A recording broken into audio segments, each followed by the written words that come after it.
అదే RTV app వార్తల్ని క్షణాల్లో చదివే అవకాశం ఉంటుంది. ఒక న్యూస్ పేపర్, ఒక టెలివిజన్ ఛానల్ మీ చేతుల్లో ఎప్పుడూ ఉంటాయి. తణుకు ప్రజాగలం సభలో పవన్ కళ్యాణ్కు విజయవాడ రామచంద్రరావు వర్గం అనుచరులు కూడా నిరసన తగిలిందని చెప్పొచ్చు. గతంలో వారాహి సభలో ఇదే తణుకు నుంచి మొట్టమొదటిసారిగా ఎమ్మెల్యే అభ్యర్థిగా పోటీ చేసే స్థానాన్ని ప్రకటించారు పవన్ కళ్యాణ్. తణుకు నియోజకవర్గం నుంచి ఎమ్మెల్యే అభ్యర్థిగా పోటీ చేసేది విజయవాడ రామచంద్రరావు అంటూ కూడా ఆయన నోటి నుంచి ఆయన చెప్పారు. అప్పటి నుంచి కూడా నియోజకవర్గంలో జనసేన నాయకులు, కార్యకర్తలు కూడా చాలా సాటిస్ఫై అయిన పరిస్థితి. అప్పటి నుంచి కూడా విజయవాడ రామచంద్రరావు గ్రౌండ్ లెవెల్లో తన వర్క్ను కూడా ప్రారంభించేశారు. అంతేకాకుండా ఏదైతే పొత్తుల నేపథ్యంలో దాదాపు ఇటు జనసేన, టీడీపీ కూడా గతంలో ముందు పొత్తులో భాగంగా ఉన్నాయి. తర్వాత బీజేపీ కూడా చేరింది. అప్పుడు ఈ ఎన్డీఏ కూటమిలో భాగంగా తణుకు నియోజకవర్గానికి సంబంధించిన సీటు విజయవాడ రామచంద్రరావుకే వెళ్తుందంటూ కూడా పెద్ద ఎత్తున పేర్లు కూడా వినిపించాయి. దాదాపు ఎన్డీఏ కూటమి వచ్చిన తర్వాత కూడా చాలా సోషల్ మీడియా కానీ, లేకపోతే విజయవాడ రామచంద్రరావు అనుచరులు కానీ ఈ తణుకు నియోజకవర్గానికి సంబంధించిన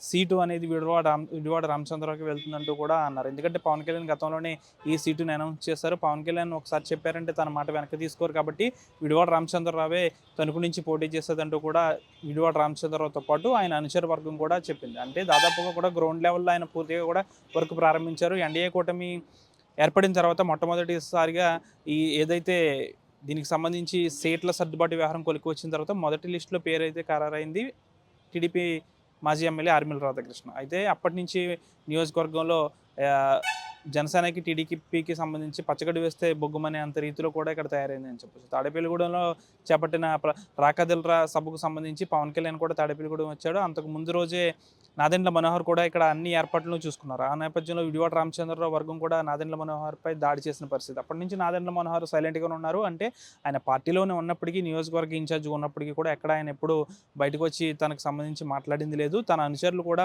ఇప్పటివరకు కూడా మాట్లాడింది లేదు. కానీ ఈరోజు ప్రజాగలం సంబంధించి సభకు వచ్చిన నేపథ్యంలో పవన్ కళ్యాణ్కు నిరసన తగిలిందని చెప్పాలి. ప్లకార్డులతో వారు చేతపట్టారు.